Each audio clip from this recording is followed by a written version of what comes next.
Hoy quiero arrancar este video aclarándoles que estoy particularmente molesta, indignada por la hipocresía, por la carroña, por el cinismo que tienen para exhibirse tal cual son.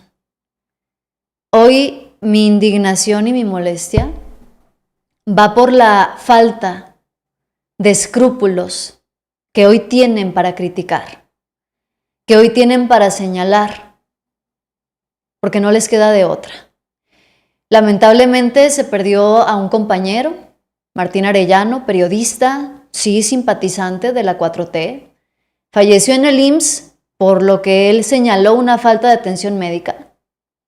Y adivinen quién salió con su carroña política: la oposición.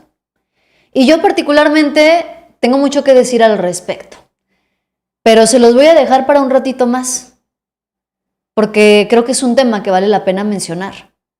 Creo que es un tema que vale la pena aclarar. Ya el IMSS salió a dar un comunicado, están las imágenes, está la secuencia de Martín, pero en unos momentos vamos a tocar ese tema. Mis condolencias para la familia y amigos de Martín Arellano.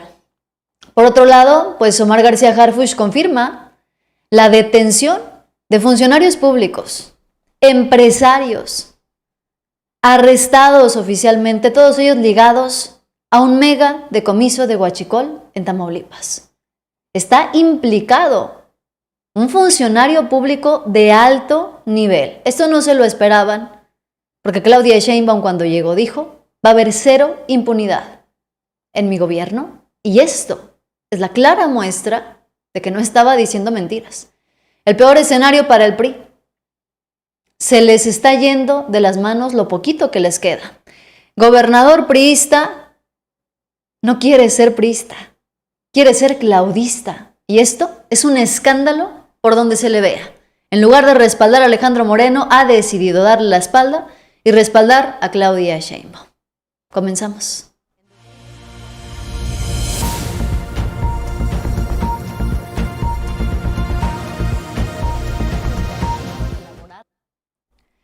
Pues resulta que Omar García Harfuch confirmó lo que es una detención que va a marcar un antes y un después en el gobierno de Claudia Sheinbaum. Lo que avisó Omar García Harfuch es la detención de un vicealmirante. No estamos hablando de cualquier cosa. Estamos hablando de la detención de un vicealmirante ligado al huachicol. Estamos hablando también de arresto a empresarios que estarían ligados a este mega decomiso en Tamaulipas. Esto, sí, en efecto, es un escándalo. La Secretaría de Marina ya salió a dar una declaración. Se aseguraron 10 millones de litros de huachicol. Fueron detenidos directivos de empresas y servidores públicos, todos ellos implicados en una red de corrupción tremenda, en una red de corrupción gigantesca. Y quiero que vean el comunicado que hace la Secretaría de Marina. Dice aquí: la Marina, cuyo activo más valioso es su gente, mantiene una política de cero tolerancia a las malas prácticas. Honramos a quienes sí se conducen con honor, deber, lealtad y patriotismo. En Marina la ley es para todos, y es que detuvieron a un vicealmirante. Pero no es cualquier persona. Estamos hablando de Manuel Robledo Frías Laguna, sobrino del exsecretario de Marina Rafael Ojeda Durán. Esto es lo que dice el comunicado. En una operación coordinada, derivada de un proceso de investigación que se mantiene en curso, personal de la Secretaría de Marina, de la FGR y Secretaría de Seguridad Pública realizaron la detención de empresarios y servidores públicos presuntamente relacionados con el mercado ilícito de combustibles. Son operaciones coordinadas en días recientes que dieron como resultado la investigación. Elementos de la Fiscalía, de la Secretaría, llevaron a cabo diversas órdenes de aprehensión en contra de personas relacionadas con el mercado ilícito de combustibles, dentro de los cuales se encuentran empresarios y servidores públicos. Estas acciones fueron realizadas en concordancia con los principios que caracterizan a la presente Administración Federal en el combate a la corrupción y a la impunidad. Este es un mensaje clarísimo. Ahora, estamos hablando de una instrucción. Aquí está, miren. Se los voy a volver a poner. Ustedes recordarán al vicealmirante. Aquí está. Ahí se los voy a poner. Ahí está. Él es el exsecretario de Marina de López Obrador, quien están viendo en las imágenes. Rafael Ojeda Durán. Bueno, pues su sobrino estaba ligado a esta red de huachicol, ligado a empresarios y servidores públicos relacionados a este mismo caso. Dejando claro que la instrucción es bastante clara. No se van a permitir ni se van a solapar actos de corrupción de ninguna persona ni de ninguna corporación. La aplicación de la ley va a ser para todos y se continuará en contra de estos grupos delictivos, caiga quien caiga. Cero tolerancia a la corrupción. Esto ya lo había advertido la presidenta Claudia Sheinbaum. Ya se los había dicho desde que llegó. En su primer discurso como presidenta se los advirtió, pero parece que no quisieron hacer caso. Omar García Harfuch fue quien se encargó de dar la noticia, que luego pues sería evidenciada por la Secretaría de Marina también. Resultado de trabajos de investigación, aquí está. Se detuvieron a directivos de empresas, algunos servidores públicos, quienes contaban con órdenes de aprehensión. Lo dio a conocer Harfuch. Ahora, habría que ver qué es lo que tiene que decir de todo esto el exsecretario de Marina del gobierno de López Obrador. Porque sí, no lo están implicando a él de manera directa, pero sí están implicando a su sobrino, que no es cosa menor. Había evidentemente una red de corrupción. De eso no cabe ni la menor duda. Y seguramente siguen existiendo y se siguen tejiendo muchas redes de corrupción a lo largo del gobierno. No es nada sencillo lo que está haciendo la presidenta Claudia Sheinbaum y no es la primera vez que yo les digo esto. Claudia Sheinbaum se está metiendo con lo que muchos han considerado durante décadas intocable. No le tembló la mano para seguir adelante con la elección del Poder Judicial. A Claudia Sheinbaum no le ha temblado la mano para enviar a los criminales a Estados Unidos. No le ha temblado la mano para darle cara a los embates de Donald Trump y de los Estados Unidos. A Claudia Sheinbaum no le ha temblado la mano para negociar, para cerrar tratos y acuerdos con los empresarios, pero sin dejar olvidado al pueblo mexicano. Claudia Sheinbaum está haciendo muchas cosas que tras su primer informe de gobierno pues están siendo reconocidas a nivel nacional y a nivel internacional también. Acusan a este gobierno, fíjense bien, yo ya les había advertido que se les iban a empezar a caer cada una de las narrativas a la oposición. Se les cayó ya la narrativa de seguridad porque están dando resultados en materia de seguridad. Quieren pedir la intervención extranjera de Estados Unidos y por más que quieren sacar ese tema y jalarlo y traerlo, es imposible. Porque Estados Unidos respalda la estrategia, el plan de Claudia Sheinbaum y no les queda de otra. Los empresarios ya no están del lado del PRI y del PAN, están del lado de la presidenta, la apoyan también. El único que no la apoya es Ricardo Salinas Pliego. Resulta que la Profepa clausuró una empresa de Ricardo Salinas Pliego. Esta empresa era proveedora de Pemex. Es decir, el empresario no solamente se estaría quedando oficialmente sin contratos para el gobierno, sino que también estamos hablando de que Ricardo Salinas Pliego estaría quedándose sin otra fuente de ingresos. Taipon Offshore es una empresa de Ricardo Salinas Pliego. Fue clausurada por falta de permisos ambientales de la Profepa. Compartió las razones por las que la decidió clausurar. De acuerdo con la Profepa, se trata de una medida de seguridad ante la operación de la empresa sin la autorización en materia ambiental en Campeche. Tanto que les importa o que les importaba el medio ambiente allá en Campeche, en Cancún, en Quintana Roo, en toda esa zona recorrida por el Tren Maya. Ricardo Salinas Pliego salió a dar discursos y a dar opiniones en contra del Tren Maya. Bueno, pues ahora resulta que sus empresas no cumplían con la reglamentación ambiental. Ahí sí, no les importaba en absoluto. Bueno, pues como no tenían autorización en materia ambiental en Campeche, les clausuraron. Se colocaron sellos de clausura y se le impuso una multa a la empresa de Salinas Pliego, que se suma a los adeudos del empresario con el gobierno mexicano. La Profepa dio a conocer esto, se hizo público y bueno, esta es una empresa dedicada a reparación y mantenimiento de maquinaria de equipo industrial ubicada en Carmen, en Campeche. Pero de esto ni una sola palabra. Para esto no son ambientalistas, para esto no les interesan los arbolitos, para eso no les interesan las comunidades originarias. Pues no, porque les estaban generando ingresos.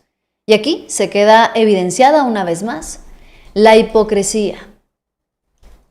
Queda evidenciada una vez más, pues que simplemente están tratando de golpetear al gobierno en lugar de realmente buscar el bienestar del pueblo, de las y los mexicanos.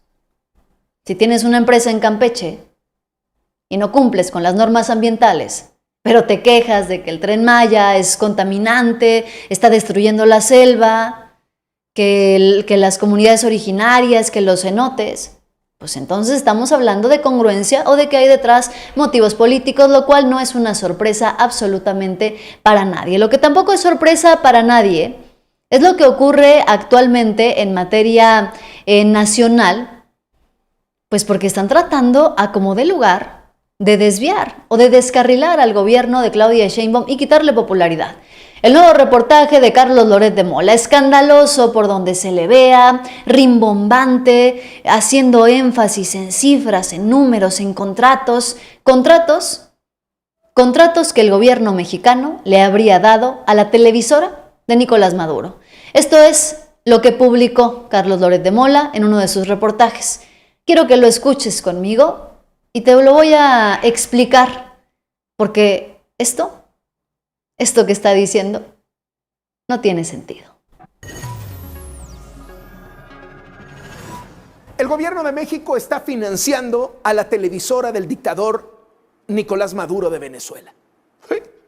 Los gobiernos de López Obrador y Sheinbaum han firmado más de una docena de contratos para dar dinero de todos los mexicanos a la cadena Telesur, que es propaganda de Maduro.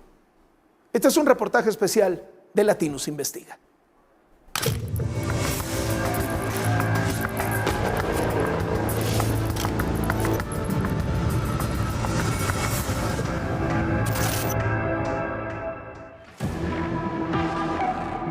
En los últimos 7 años, el gobierno de Morena ha pagado cientos de miles de pesos a la cadena venezolana Telesur por la difusión de campañas oficiales de México. Primera cosa clave, el gobierno de la Cuarta Transformación ha pagado cientos de miles de pesos. Cientos de miles de pesos. Pongamos atención a las cifras que dicen, a los números que mencionan y cómo usan palabras específicas para que se vea muy escandaloso. Se trata de un medio público multiestatal, financiado principalmente por Venezuela y Cuba, señalado de hacer propaganda a favor del socialismo y del gobierno de Nicolás Maduro. Con la llegada de López Obrador a la presidencia, esa cadena oficialista ha tenido el inusual encargo de difundir entre países de América Latina campañas originalmente creadas para mexicanos, Prevenims, informes de gobierno, Tren Maya y hasta la Estrategia Nacional de Lectura.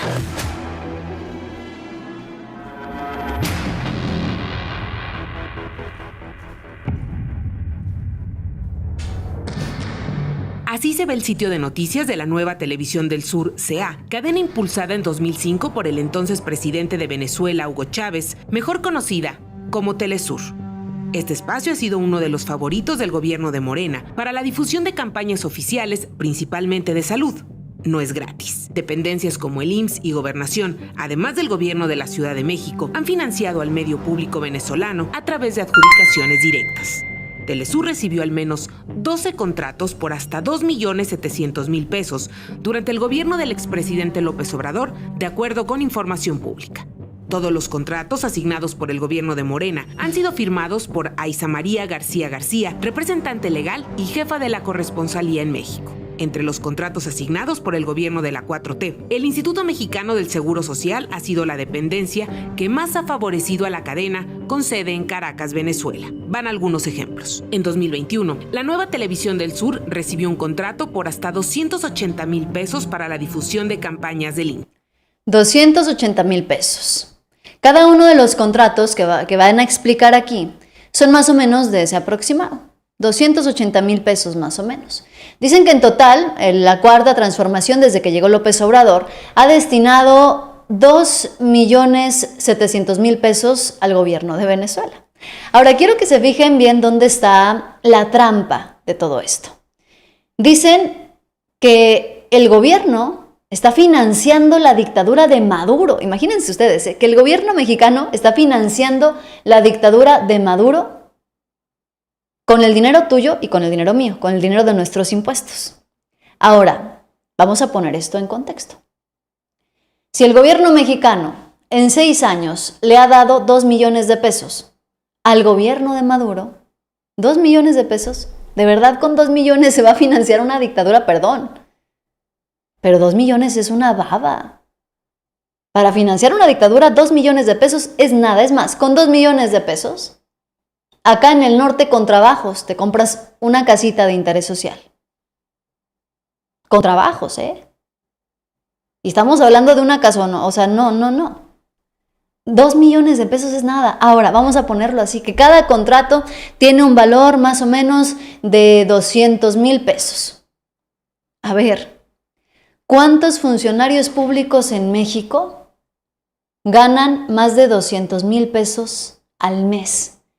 Incluyendo diputados, senadores, ministros, magistrados, gobernadores.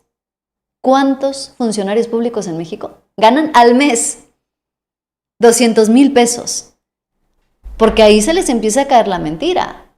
Ahora, sí, el gobierno de México tendría que explicar, ¿no? ¿Cuál es la finalidad de que esas campañas se difundan en América del Sur? Sí, el gobierno de México tendría que explicar.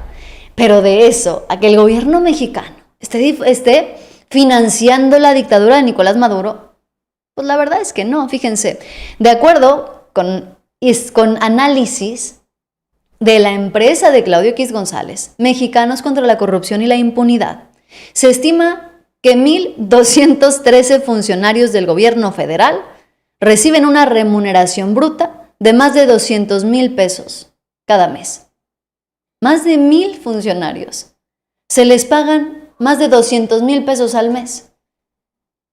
Y al gobierno de Nicolás Maduro pues le dieron unos cuantos contratos de vez en cuando.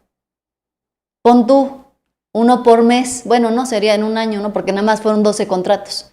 12 contratos entre 6 años de gobierno. Nada más se los pongo así. Desde el Poder Judicial. A ver, en México, los ministros de la Suprema Corte reciben o recibían, porque ya se bajaron el sueldo, 206,000 pesos mensuales. Están haciendo un escándalo porque a la televisora de Venezuela se le dio un contrato por 200,000 pesos. En el Tribunal Electoral también. Los magistrados pueden ganar más de 200,000 pesos. Y según, fíjense este dato, los ministros antes ganaban más. Podían ganar hasta 200, casi 300,000 pesos, pues. O sea, todos son del Poder Judicial. En la Judicatura Federal, 286,000 pesos. El Tribunal Electoral, 286,000 pesos. Los legisladores ganan como 130,000 pesos al mes. Gobernadores. En Aguascalientes, 237,000 pesos. Un contratito, hagan de cuenta, pero no más que por mes. En el Estado de México también 200,000 pesos. Entonces, están haciendo un escándalo donde evidentemente no existe ningún escándalo.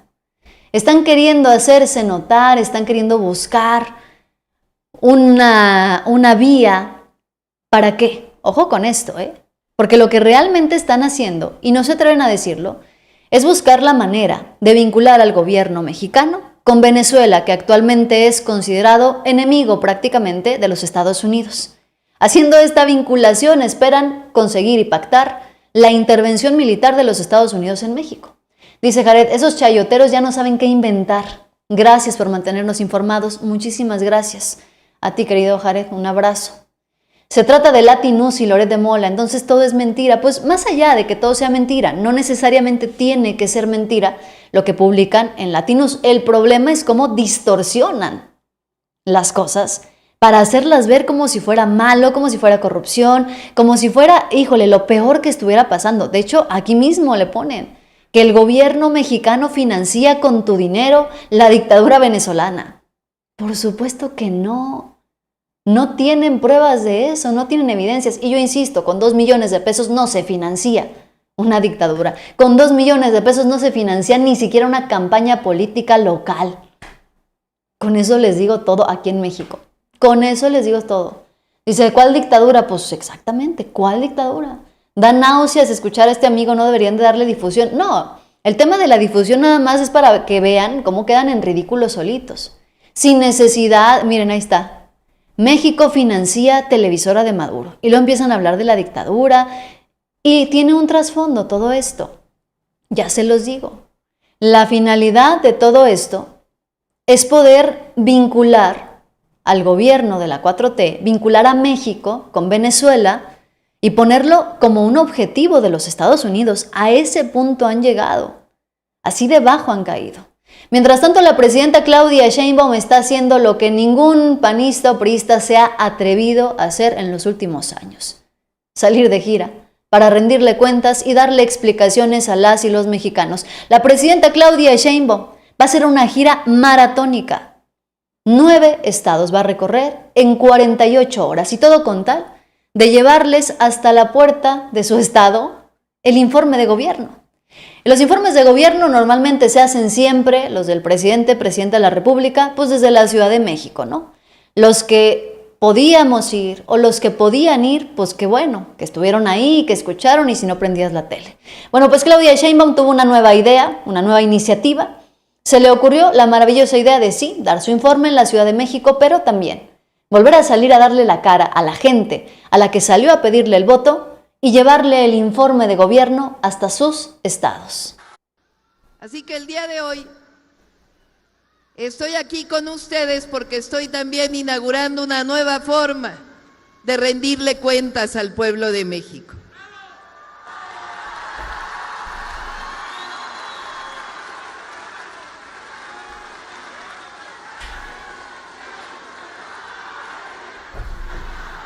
Antes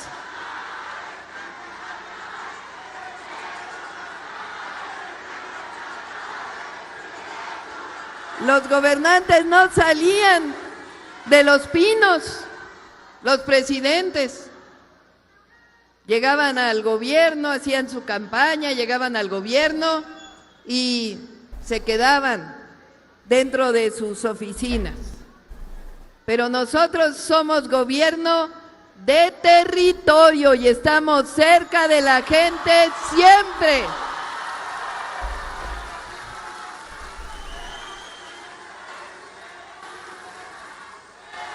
Celebramos el 1 de septiembre, como lo establece la Constitución.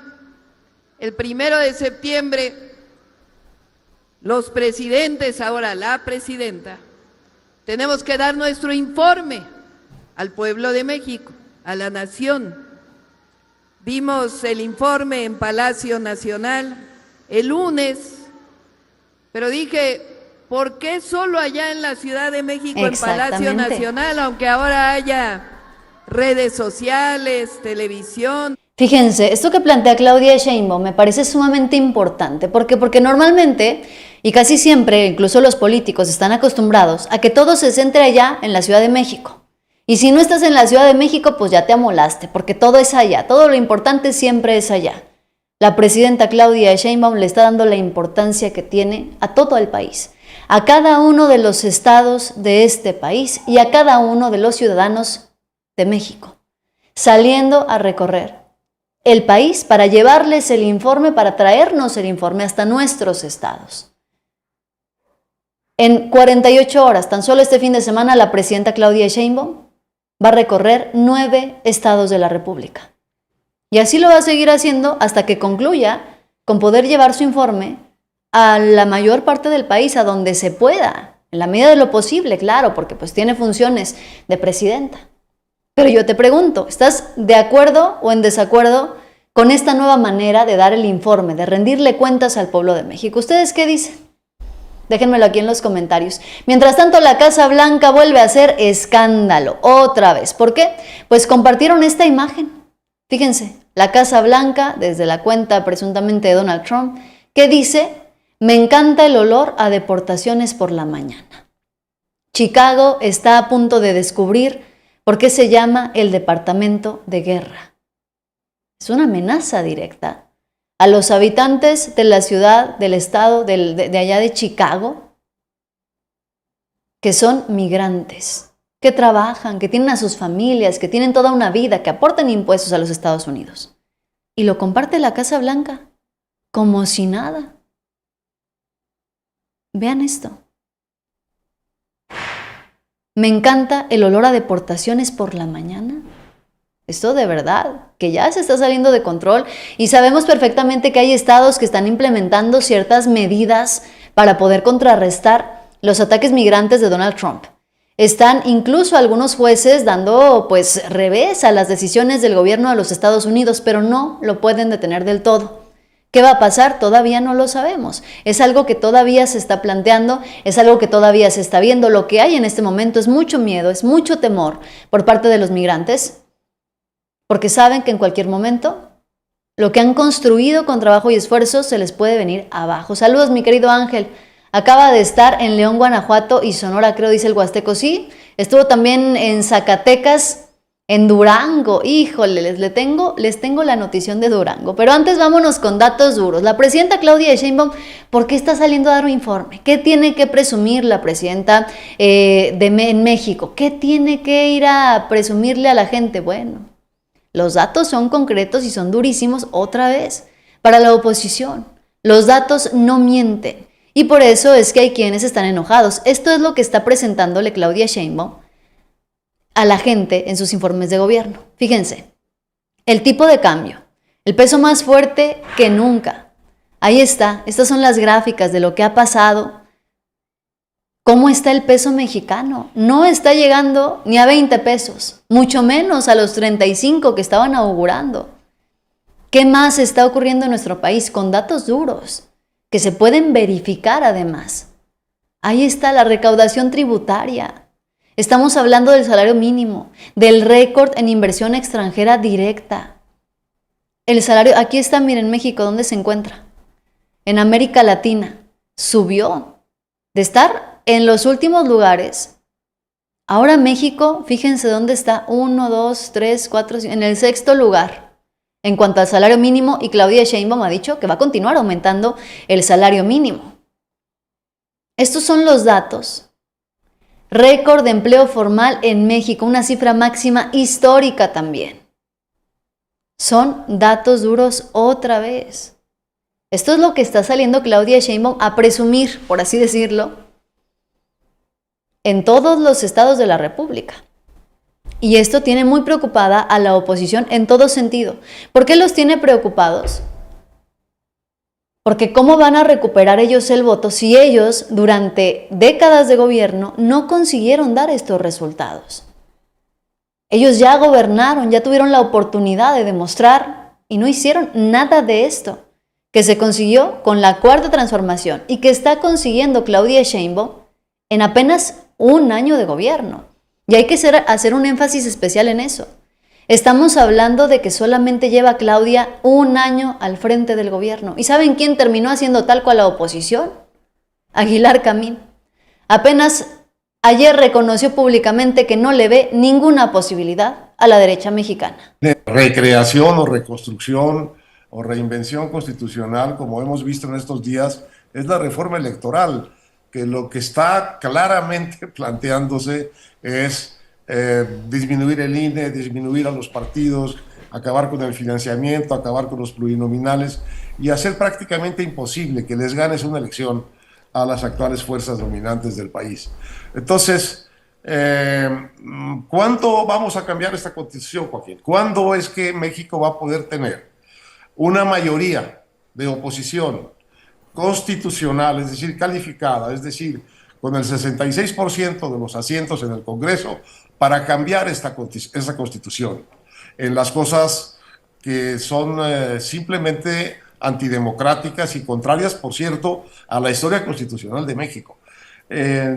¿Cuándo vamos a tener una mayoría calificada para cambiar esa constitución?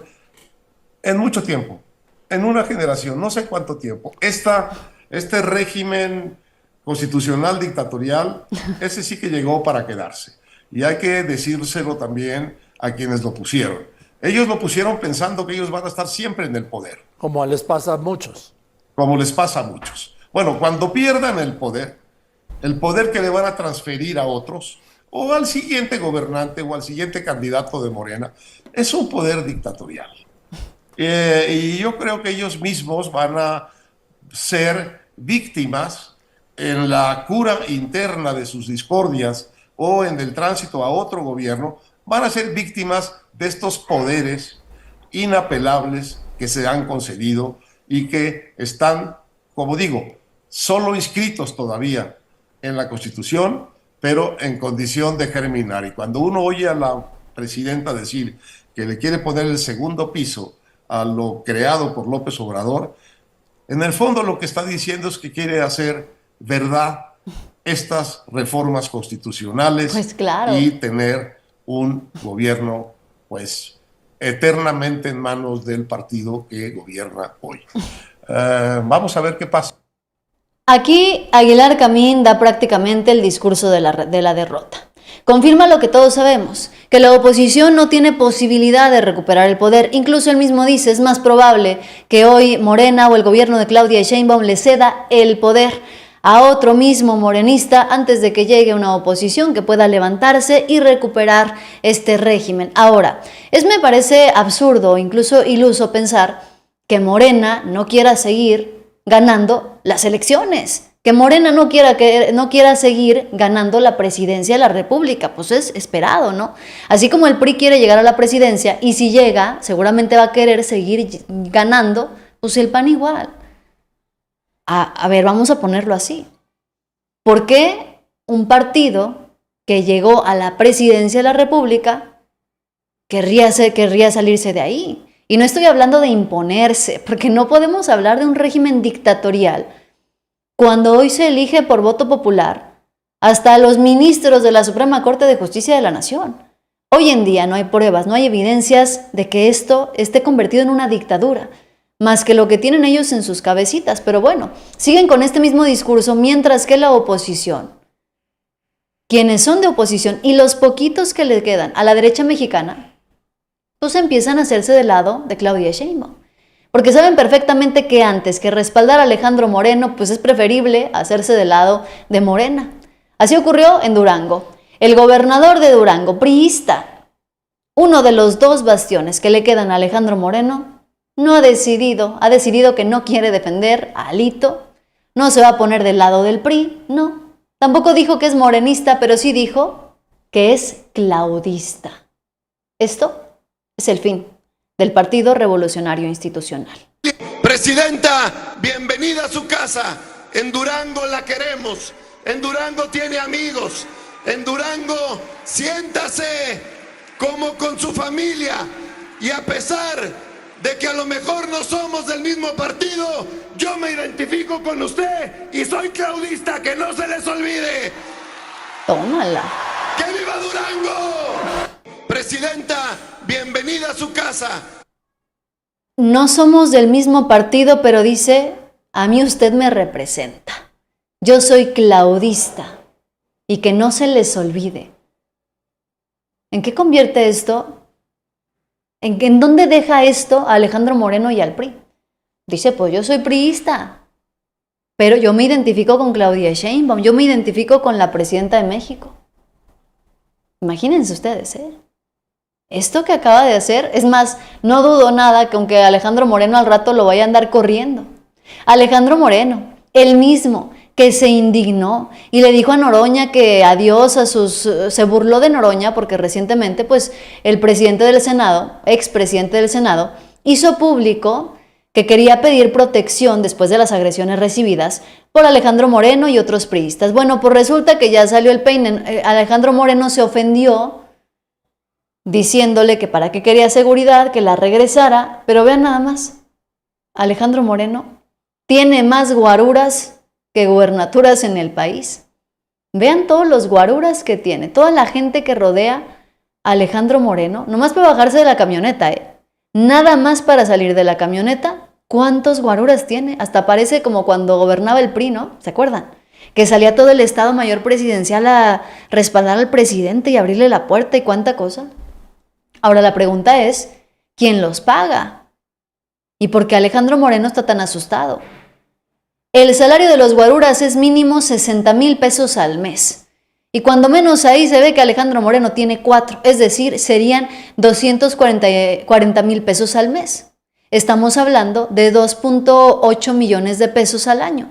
Más la Suburban blindada que trae Alejandro Moreno, que son 4 millones de pesos, es decir, son unos 6, casi 7 millones de pesos. La mitad de lo que cuesta la casa de Gerardo Fernández Noroña. Y Alejandro Moreno se los gastó en un año. Digo, la Suburban no se la gasta en un año, nomás tiene, bueno, a menos que se quiera estar comprando una Suburban del año cada que avanza, ¿no? Que no lo dudaría ni tantito. Raro, curioso, ¿no? Porque hoy cuestionamos a Gerardo Fernández Noroña porque de dónde sacó el dinero para comprarse una casa, aunque sea a crédito, de 12 millones en Tepoztlán. Ok, vamos a cuestionarlo.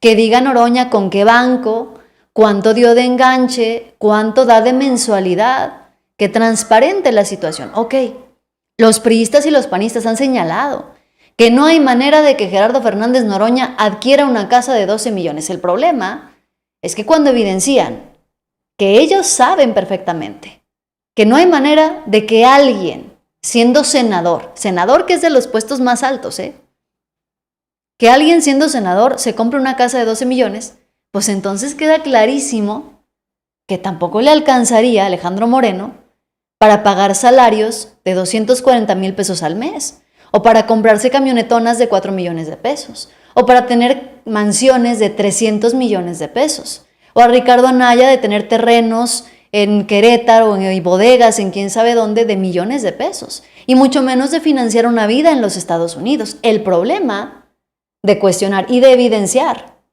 que a Noroña no le alcanzaría con su salario de senador para comprar una casa de 12 millones, es que a ellos tampoco les alcanza entonces, y lo están admitiendo públicamente, ni para comprar casas, ni camionetonas, ni relojes carísimos que traen, ni los zapatos de marca que usan. Entonces, sí, que Noroña aclare lo de su casa, pero entonces también ellos se están poniendo solitos en la mira y expuestos a aclararle al pueblo de México por qué a ellos sí les alcanza. ¿Cuál es la diferencia? ¿De qué se trata o en qué consiste? Ante todo esto, y hablando de Gerardo Fernández Noroña, pues llegó a una de las pláticas, de las conferencias que suele dar también durante los fines de semana, a un evento, pues. En este evento, Gerardo Fernández Noroña fue cuestionado por una estudiante que le dijo que dónde estaba la congruencia, le reclamó de su casa en Tepoztlán. Noroña le contestó, y quiero que escuchen lo que le contestó. Tú estás para debatir, tú estás para lavar trastes. Entonces mi pregunta es, ¿dónde queda la...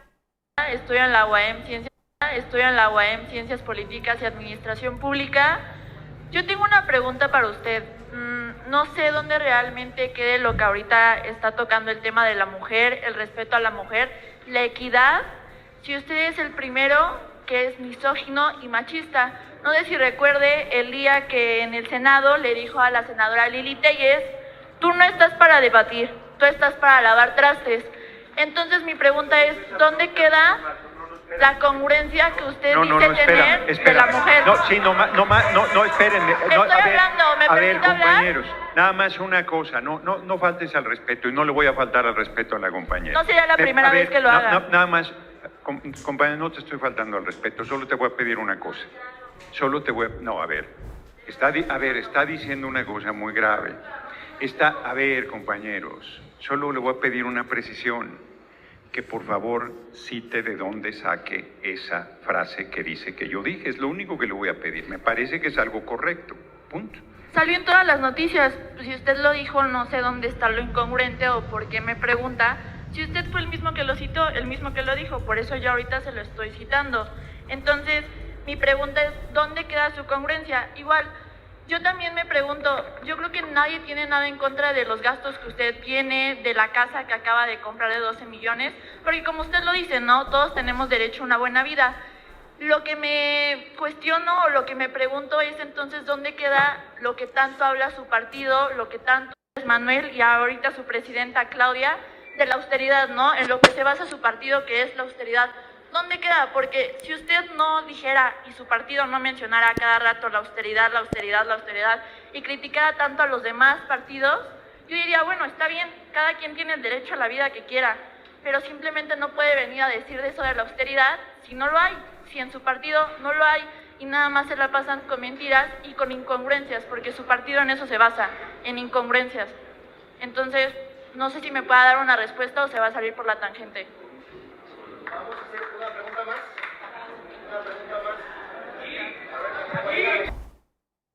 Ahora, ¿qué contestó Noroña?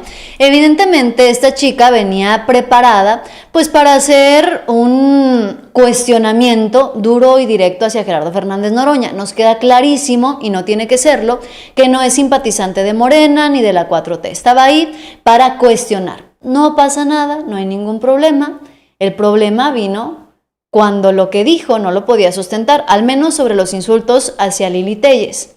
Y el tema también de su casa en Tepoztlán y de la austeridad, en donde dices que su presidenta, ahí se ve claramente y ella pierde sentido y pierde objetividad y pierde credibilidad cuando se ve que es una persona anti-4T, no tiene que ser a favor de la 4T, pero bueno, o sea, evidentemente iba dispuesta a golpetear. ¿Qué le contestó Noroña? Aquí te lo voy a poner. Un momento, yo le pido comedidamente a una persona que precise su acusación.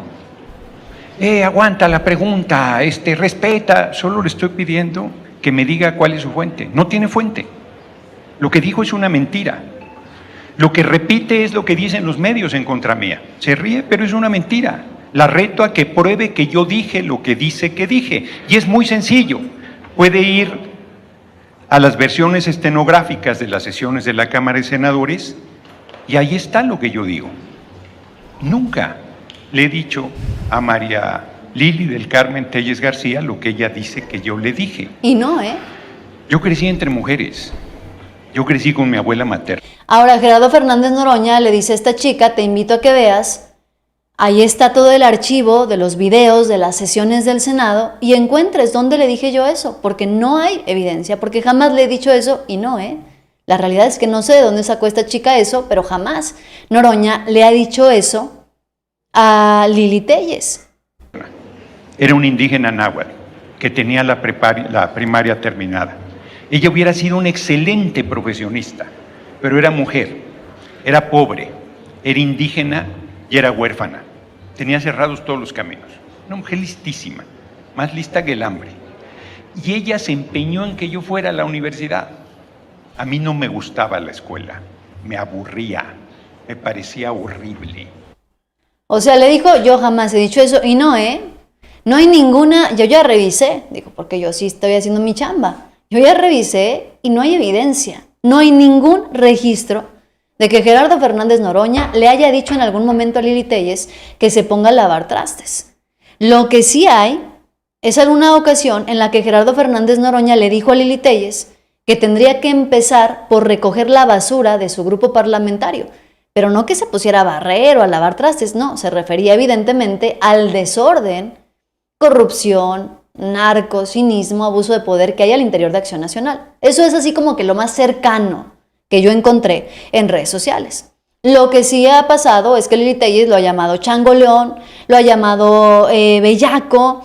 Sí le ha dicho muchos insultos Lili Téllez a Noroña, pero jamás Noroña ha insultado o se ha referido a Lili Téllez de esa manera misógina que dijo esta chica, que bueno, el problema es que ya se hizo noticia nacional Y la consecuencia de eso es que va a ser el ridículo nacional. Y luego va más lejos y dice que un hijo del pueblo no tiene derecho a nada.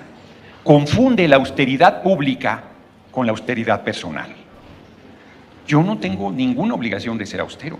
Son las políticas públicas las que son austeras. Decía Juárez, la justa medianía que da tu ingreso como funcionario público. Y yo he dicho claramente, si mi ingreso como funcionario público no da para lo que yo tengo materialmente, me tienen que hacer un juicio por enriquecimiento inexplicable y yo tendré que explicar ante el juez de dónde estoy sacando los recursos. Mientras yo viví y sigo viviendo en una vecindad en el centro histórico, eso les parece bien. Eso les parece bien. Yo debo vivir en una vecindad en el centro histórico de la Ciudad de México. Pero yo, presidente de la Cámara de Senadores y senador de la República, ni se me ocurra vivir en un lugar que no sea la vecindad del centro histórico. ¿Se dan cuenta del racismo y el clasismo que esto significa? O sea, es inconcebible. Nadie critica mis camisas mexicanas. Son caras. Nadie las critica porque son de indio. ¿No? Pero no se te ocurra tener una camioneta Volvo. Nadie se cuestiona que, por ejemplo, como presidente de la Cámara de Senadores, yo no tenía vehículo. Yo puse mi vehículo al servicio de la tarea pública. Tiene 91,000 kilómetros y no lo uso para padrotear. Lo uso para el trabajo permanente. No hay una sola persona en las... Yo fui diputado federal por Iztapalapa 3 veces. Estoy yendo a las asambleas de los comités de bases, por sección electoral. No hay una sola persona que me diga, oye, ¿dónde vives? Oye, ¿qué vehículo traes? Porque el pueblo de México lo que quiere es hombres y mujeres comprometidos. Lo que está harto el pueblo de México son fantoches. El tipo, un joven de 31 años, trae un reloj de 3 millones de pesos. ¿De dónde? Híjole. ¿De dónde ese diputado federal? ¿De dónde Alejandro Moreno tiene una casa de 300 millones de pesos? Pero a nuestra joven compañera Victoria eso no la despeina. No, pinche Noroña, ¿cómo se le ocurre? Querer tener una casa en Tepoztlán. O sea... Pues sí le llovió, ¿eh? Le llovió a esta chica, la respuesta de Noroña no estuvo mal. Y sí, a la gente, nomás yo aclararía, a la gente sí le importa en qué carro andas, sí le importa si eres político, en dónde vives, porque claramente eso podría representar, pues si eres corrupto, si no eres corrupto, si te gusta el dinerito o no te gusta el dinerito. La respuesta de Noroña fue buena, es incuestionable que contestó con buenos argumentos y sí, seguiremos preguntando, ¿cuánto paga de mensualidad? ¿Cuánto dio de enganche? ¿De dónde sacó lo del enganche? ¿En qué banco? Para estar todos claros y transparentes en el asunto.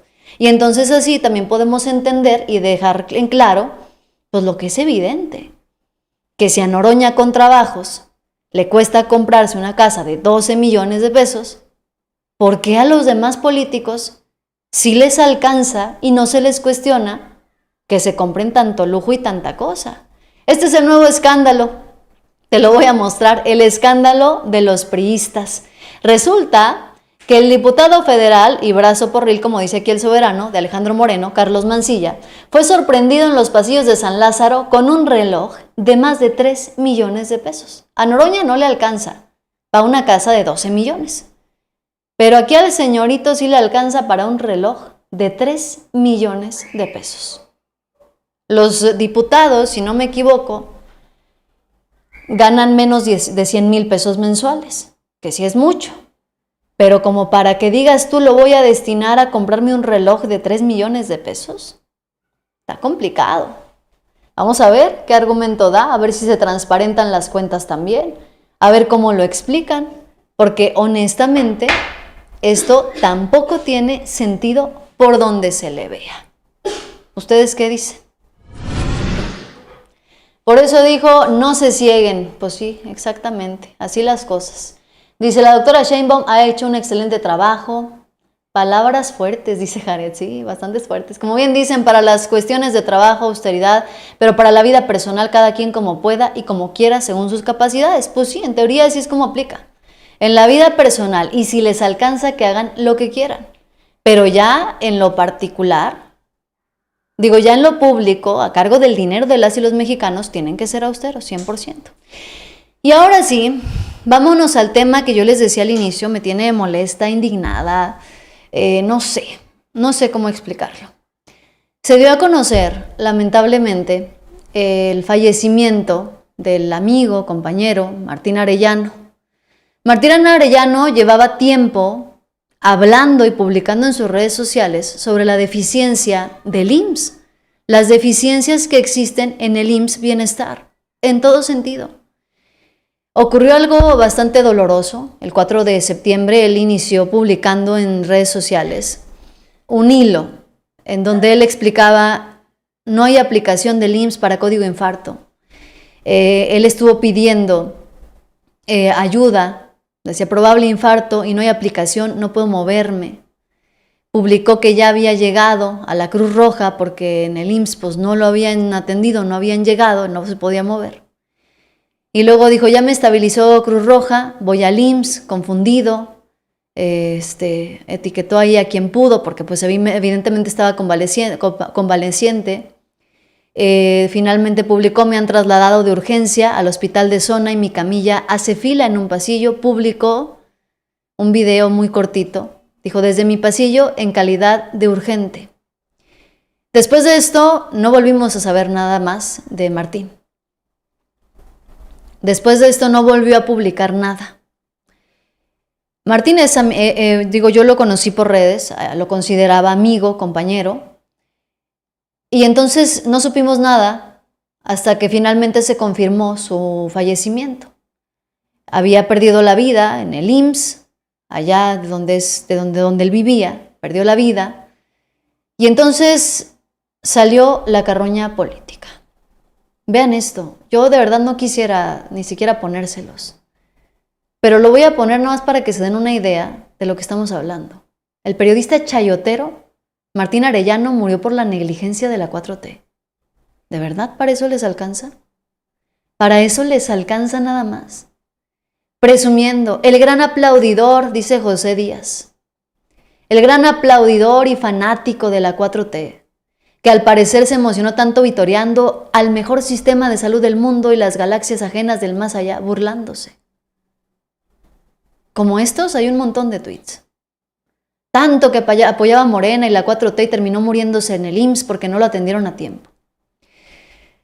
Bueno, esto escaló tanto que el IMSS publicó y emitió un comunicado para dar a conocer lo que había ocurrido. Explicó que el paciente había ingresado a urgencias con atención inicial en la Cruz Roja, que tenía una disnea de moderados esfuerzos, sin dolor precordial. Se procedió a su atención otorgando revisión clínica y toma de estudios de laboratorio, electrocardiograma, sin datos de infarto agudo al miocardio, que luego el paciente presentó dificultad respiratoria y taquicardia, se trasladó a reanimación. Se realizaron las maniobras cardiopulmonar avanzada tras una primera parada cardiorrespiratoria, logrando recuperar la circulación y se realizó un nuevo electrocardiograma. Pese a los esfuerzos, dice, el paciente presentó una nueva parada cardíaca, por lo que recibió maniobras de reanimación por 30 minutos sin evolución favorable y falleció el 5 de septiembre. ¿Qué quiero decir yo de todo esto? Me molesta que quieran politizar la situación.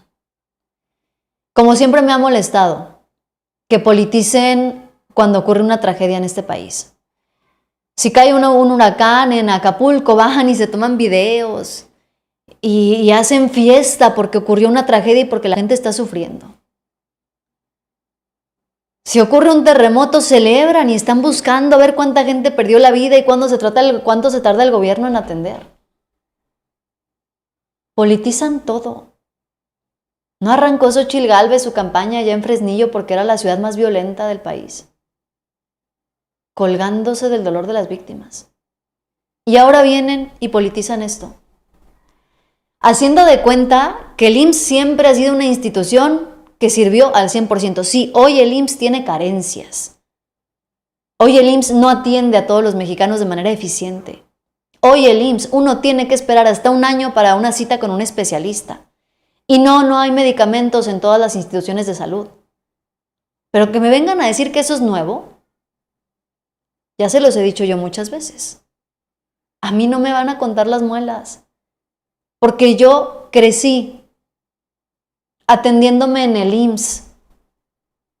Yo a los 6 años a mí ya me tenías internada en el IMSS. Entonces a mí no me vas a venir a contar que el IMSS desde ahorita no funciona. Y a mucha gente en este país no la vas a venir a engañar nada más porque tú siempre has podido pagar un hospital privado y no tienes ni la menor idea. Y jamás te habías preguntado si el IMSS funcionaba o no porque te daba lo mismo hasta que llegó un gobierno que no te gusta.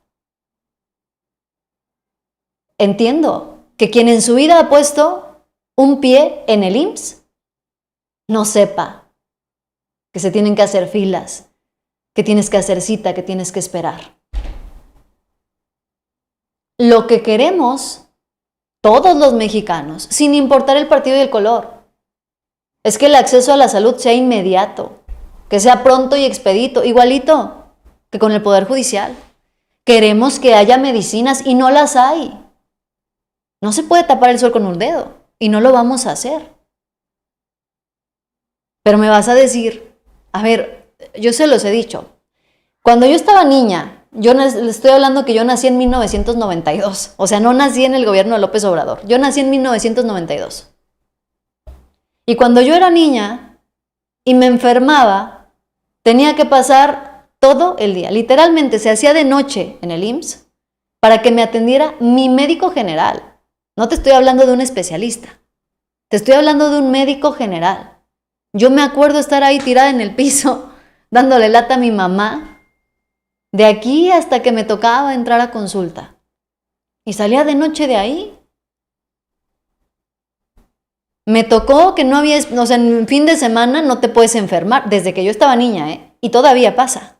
En muchos hospitales, sobre todo en las comunidades, en los pueblos, no te puedes enfermar en fin de semana. Porque si se te ocurre enfermarte en fin de semana, no hay ni ambulancia, ni especialistas, ni siquiera radiografías. Que ni se te ocurra, lo sé porque me pasó cuando yo era niña. Y no nací en el gobierno de López Obrador. Que la carencia de las medicinas, vienen y dicen, es que no hay medicinas gracias a López Obrador. No sean de verdad. ¿Ustedes piensan que en el sexenio de Enrique Peña Nieto los doctores en el IMSS recetaban paracetamol porque no sabían qué recetar? Porque no tenían conocimiento y decían, bueno, pues paracetamol porque no sé qué recetarles. Por supuesto que no. Tenían órdenes directas de recetar paracetamol para que no pareciera que no había medicinas y que nomás podían y nada más les alcanzaba para comprar paracetamol. Hasta había memes. ¿Quién no se acuerda de los memes de Enrique Peña Nieto? Se burlaban de los doctores, se burlaban del IMSS, que recetaba paracetamol para todo. Pero yo no vi a nadie cuestionando por qué recetaban paracetamol. ¿Quién cuestionó en ese momento si había más medicinas en el sistema de salud o por qué estaban recetando solamente paracetamol? El sistema y la deficiencia del sistema de salud en el IMSS se viene arrastrando desde que yo nací y estoy segura que desde antes. Y es un reto que cada que llegue un nuevo presidente le vamos a exigir y le vamos a pedir que resuelva. Pero que no se hagan los loquitos haciendo de cuenta que todo esto es nuevo. Se hacen los sorprendidos porque la gente tiene que hacer un año de espera para tener citas con especialistas y se mueren en el camino. Hay gente que se muere en el camino porque no aguanta un año para atenderse con un especialista en el IMSS. Pero no es de ahora, es de siempre. Ahora, politizar la muerte de alguien de esa manera tan vil, tan baja, tan cínica, eso es lo que me molesta. Porque sí, Martín era simpatizante del gobierno, era simpatizante de la Cuarta Transformación, pero también señaló constantemente las deficiencias del sistema de salud. Las deficiencias en el IMSS las señaló y las hizo públicas. Martín, al igual que muchos de nosotros, yo incluida, decidimos apostarle abiertamente a un nuevo sistema de gobierno, diferente al PRI y al PAN, que ya vimos que no funcionaron. Él le apostó a que el gobierno de la 4T funcionara. Tenía sus esperanzas ahí. Y no quiere decir que sea brillante y que funcione al 100%. No. Hay quienes, y yo me incluyo, tenemos fe en que es un proyecto que puede funcionar, pero yo se los he dicho. A ver, es un proyecto que espero que funcione. que hasta ahorita veo que va dando resultados y veo que va bien. Porque ya vi que con el PRI no jaló, con el PAN tampoco jaló. Pero si no llega a funcionar, me van a tener aquí diciéndole, ¿saben qué? La regamos. Aquí no era. Aquí no salió la misma. Y me han visto diciendo cuando es necesario. Esto no está funcionando, esto sí está jalando, fulanito está metiendo el pie, sutanito lo está haciendo bien. Entonces, no politicen, porque solamente se quitan la máscara. Vemos otra vez quiénes son realmente. Otra vez nos damos cuenta de lo que representan, de lo bajos que son, de lo malas personas que son, porque eso es lo único que se refleja, que son malas personas, que quieren recuperar el poder. Ahora imagínense ustedes, si están evidenciando que nunca en su vida han ido al IMSS a atenderse, ¿ustedes creen que esas mismas personas, llegando al poder, van a resolver los problemas del sistema de salud que ni siquiera conocen, que no tienen ni idea de cómo funcionan? Por supuesto que no. Entonces, dejen de politizar la tragedia. Dejen de politizar la situación. Porque en lugar de ganar votos, los están perdiendo y los van a seguir perdiendo. Dice, así es, se viene arrastrando desde los años 60. Yo nací en 1966. Las sillas del IMSS son cada mes para las personas que lo requieren y atención inmediata para los accidentados o lleguen enfermos. Y si hay medicamentos, yo soy una persona que tiene cita cada mes. Exacto. Dice Oscar, así como Oscar, yo también tengo familia que tiene cita en el IMSS cada mes con especialistas. Y sí les dan sus citas. Claro que depende de qué especialista vayas, ¿no? Hay algunos que no tienen cita o la primera cita, y algunos que no tienen espacio, hay que reconocerlo. Pero también hay quien tiene su cita cada mes. Ya se está dando el abasto de medicamentos, vamos a ver, esto hay que esperar. Y vamos a ver qué resultados da Claudia Sheinbaum. Pero no politicen una tragedia. A estas alturas la oposición ya debería haber aprendido, ya deberían de haber entendido que eso no les funcionó el sexenio pasado. No les funcionó con la campaña de Xóchitl Gálvez. No les va a funcionar en esta. De verdad, ya se los digo honestamente, agarren la onda. No está funcionando. Cambien el plan. Porque esto no funciona. De verdad. Háganlo distinto. Hagan algo que realmente llame la atención, en lugar de burlarse de las tragedias de los demás. Bueno, noticiosos, yo soy Yasira Handal, gracias por acompañarme, por todos sus comentarios, por sus mensajes, de verdad se los agradezco infinitamente. Suscríbanse, denle like y compartan para llegar a más personas. Yo soy Yasira Handal y al rato nos vemos como siempre con más información. Bye bye.